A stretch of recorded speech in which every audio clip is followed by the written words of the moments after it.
La tradición popular interpreta los mundos de vivencia como destinos después de la muerte, pero la doctrina tolteca afirma que son experiencias que escogemos vivir aquí y ahora en Nicanash.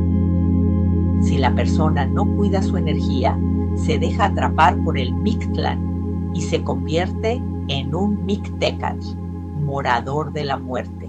El Mictlán es el más bajo plano de conciencia individual, regido por Mictlantecutli, el Señor de los Muertos. El estado de conciencia de los mixtecas se caracteriza por la confusión, el olvido, la inquietud, la amargura, el desespero y el cinismo. Por eso, son descritos como espíritus atormentados.